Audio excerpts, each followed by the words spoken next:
नमस्कार दोस्तों, sunrise CSC YouTube channel पर आप सभी का स्वागत है। आज यानी कि 23 दिसंबर की 10 बड़ी अपडेट आपके सामने है। मोदी को किस देश से सर्वोच्च सम्मान मिला है और हरियाणा रोडवेज की स्पीड पर लगाम लगा दी गई है। इन्हीं अब बड़ी अपडेट के साथ आपको 10 और बड़ी अपडेट आज के इस वीडियो में बताएंगे।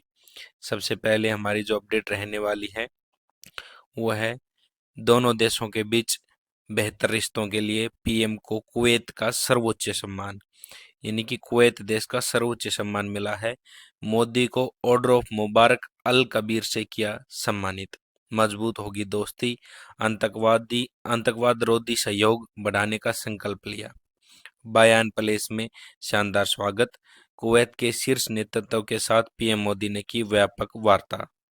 अगली हमारी अपडेट है 15 वर्ष से अधिक आयु के बच्चे का नाम जन्म प्रमाण पत्र में दर्ज करवाने की अंतिम तिथि 31 दिसंबर। यानी कि जिसकी आयु 15 वर्ष से कम है वो तो कभी भी अपने बच्चे के जन्म प्रमाण पत्र में नाम दर्ज करवा सकते हैं। नाम दर्ज करवाने का मतलब है, बहुत सारे केसेस में आपने देखा होगा जब आप बच्चे का जन्म प्रमाण पत्र अप्लाई करते हैं तो जन्म प्रमाण पत्र में नाम वाला कॉलम खाली आता है, तो उसमें नाम दर्ज करने की अलग से प्रक्रिया होती है, नेम इंक्लूजन की अलग से स्कीम होती है। उसके लिए हमने वीडियो बनाया हुआ है। तो जो बच्चे जिनकी उम्र 15 वर्ष से अधिक हो गई है, यदि उनके जन्म प्रमाण पत्र में नाम दर्ज नहीं है तो वो डॉक्यूमेंट लेकर के अप्लाई करें और उनका जन्म प्रमाण पत्र में नाम दर्ज हो जाएगा। डॉक्यूमेंट सिंपल एक एफिडेविट, बच्चे का स्कूल का रिकॉर्ड और आईडी प्रूफ और माता पिता के आधार कार्ड लगाकर आपको अपडेट करना है। उसके अलावा दूसरी साइड में मुख्यमंत्री युवा शगुन योजना का ऑनलाइन पंजीकरण के बाद मिलेगा लाभ। इसमें आप जो ऑनलाइन पंजीकरण आप शादी के 6 महीने पूरे होने से पहले आवेदन जरूर करें। इसमें देखिए, कन्या विवाह शगुन योजना के तहत 71,000 रुपए का लाभ दिया जाता है सभी वर्गों को। विधवा बेसहाराओं को या उनकी आय 1,80,000 रुपए से कम होनी चाहिए। इसमें 51,000 रुपये बीपीएल सूची में सामान्य व पिछड़ा वर्ग के लोगों को दिया जाता है और 31,000 रुपये लाभ बीपीएल सूची में सामान्य व पिछड़ा वर्ग के लिए 31,000 रुपये का अनुदान। यानी कि अलग अलग अनुदान है। 6 महीने होने तक आपको इसके लिए पंजीकरण कराना है। 6 महीने के बाद आप मुख्यमंत्री आवास योजना के लिए पंजीकरण नहीं करा पाएंगे। इसमें अलग अलग क्राइटेरिया है, जिसमें 71,000 रुपये और 51,000 रुपये, 31,000 रुपये, तीन अलग अलग क्राइटेरिया बनाए हुए हैं। उनके अकॉर्डिंग अलग अलग इनके बेनिफिट दिए जाते हैं। उसके बाद अगली हमारी अपडेट है ईपीएफओ से जुड़ी।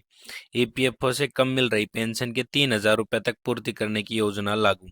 यानी कि जो कैंडिडेट को पीएफ के थ्रू पेंशन मिल रही है, यदि किसी 60 वर्ष से अधिक उम्र के ऐसे कर्मचारी को जो 2,000 पेंशन मिल रही है, यानी कि कोई ऐसा कर्मचारी है जिसको 3,000 रुपये से कम पेंशन मिल रही है, तो उसके जो बाकी के बचे हुए पैसे हैं वो राज्य सरकार वहन करेगी और उसको मिनिमम 3,000 रुपये पेंशन जरूर दी जाएगी। मान लीजिए किसी को 1,000 रुपये मिलती, किसी को 2,000, क्योंकि पीएफ में जो आपका फंड जमा होता है उसके अकॉर्डिंग आपकी पेंशन दी जाती है। और बहुत सारे केसेस में यदि आपका फंड कम है तो फिर आपकी पेंशन भी कम ही रहने वाली होती है। तो ये आपका मुख्यमंत्री नायब सिंह सैनी ने योजना लागू कर दी है। उसके बाद अगली update, Indian post payment bank में वैकेंसी, एज लिमिट अधिकतम 56 वर्ष। उम्मीदवार 31 दिसंबर तक वेबसाइट पर आवेदन कर सकते हैं।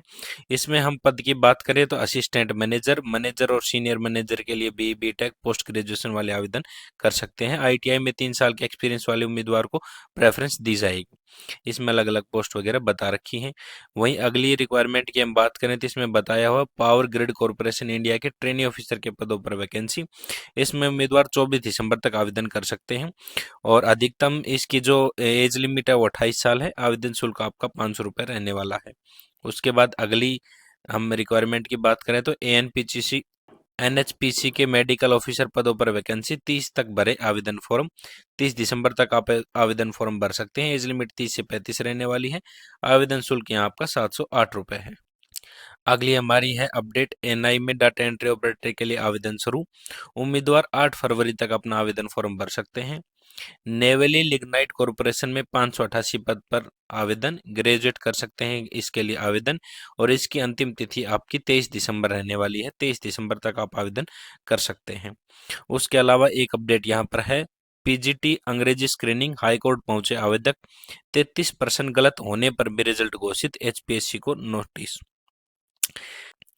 इसमें यहाँ पर बताया गया है कि जो आपकी 17 नवंबर को पीजीटी अंग्रेजी का स्क्रीनिंग टेस्ट लिया था, जिसमें 48,000 आवेदक थे। 12 दिसंबर को परिणाम पर आपत्तियों के कारण फाइनल रिजल्ट से 33 प्रश्नों के उत्तरों को हटा ग्रेस अंक का फॉर्मूला लगाकर 100 अंकों से परिणाम घोषित कर दिया। 19 दिसंबर को आवेदकों ने स्क्रीनिंग टेस्ट दोबारा कराने की मांग की। उन्होंने बताया कि 2018 में सिविल रीट पिटीशन में भी दलील दी गई थी कि 14% प्रश्नों के जवाब गलत होने पर दोबारा परीक्षा ली गई थी। अब 33% प्रश्न गलत होने पर भी दोबारा परीक्षा क्यों नहीं करवाई जा रही, उन्होंने ये मांग रखी। अगले अपडेट, अब 80 किलोमीटर से ज्यादा स्पीड में नहीं दौड़ेंगी हरियाणा रोडवेज की बसें।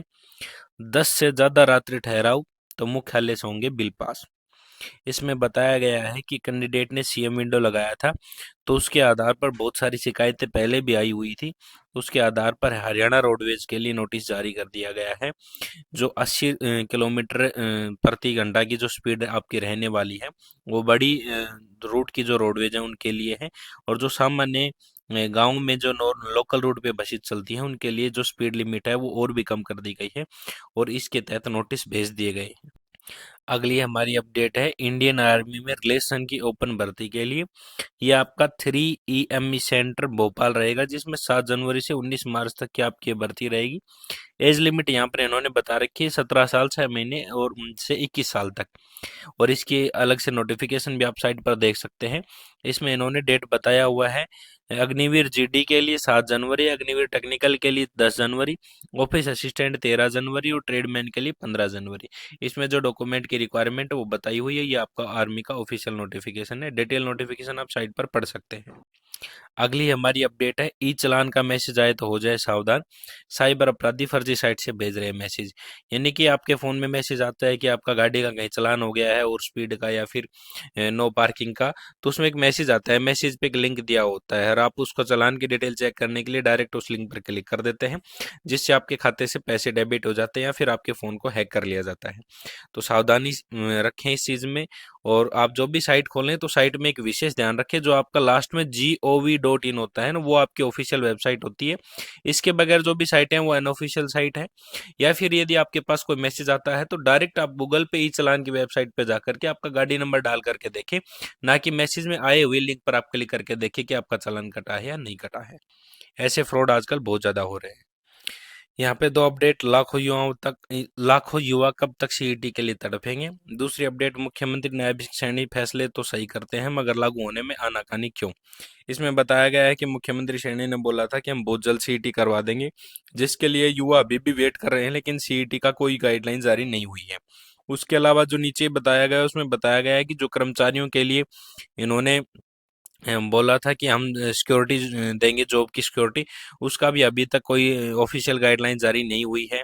उसके अलावा कर्मचारियों के लिए जो आयुष्मान कार्ड की सुविधा थी वो भी पूरी तरह से लागू नहीं हुई है। इस तरह की चर्चा इस दोनों पैराग्राफ में की गई है, डिटेल में आप पढ़ सकते हैं। हमारी अंतिम अपडेट है, जिले की पंचायतों को आबादी के अनुसार 10 करोड़ 10 लाख रुपए का बजट स्वीकृत कर दिया गया है। ये जिला महेंद्रगढ़ जिले की बात हो रही है। उसके अलावा 5वीं 8वीं की नियमित परीक्षा में असफल होने वाले विद्यार्थी अगली कक्षा में नहीं होंगे प्रमोट। इससे पहले जो हमारा शिक्षा का अधिकार था, उसके अकॉर्डिंग 5वीं 8वीं तक जो कैंडिडेट फेल हो जाते थे, असफल हो जाते थे, उनको भी अगली क्लास में प्रमोट कर दिया जाता था। लेकिन अभी इस रूल में बदलाव कर दिया गया है, यदि कैंडिडेट असफल हो जाते हैं, फेल हो जाते हैं, तो उनको अगली क्लास में प्रमोट नहीं किया जाएगा। उसके अलावा हरियाणा में स्कूल छोड़ने वाले बच्चों का भी सर्वे होगा, क्या कारण रहा, ताकि सभी बच्चों को शिक्षा मिल सके। शिक्षा का बढ़ावा देने के लिए ये स्कीम लागू की गई है। 1 से 17 जनवरी तक इसकी टीम निर्धारित की गई है, जो इस चीज का सर्वे करेगी कि बच्चे स्कूल क्यों छोड़ रहे हैं। 100% बच्चों को पढ़ाने का लक्ष्य हासिल करने की कोशिश की जा रही है। फिलहाल आज के लिए इतना ही। धन्यवाद दोस्तों।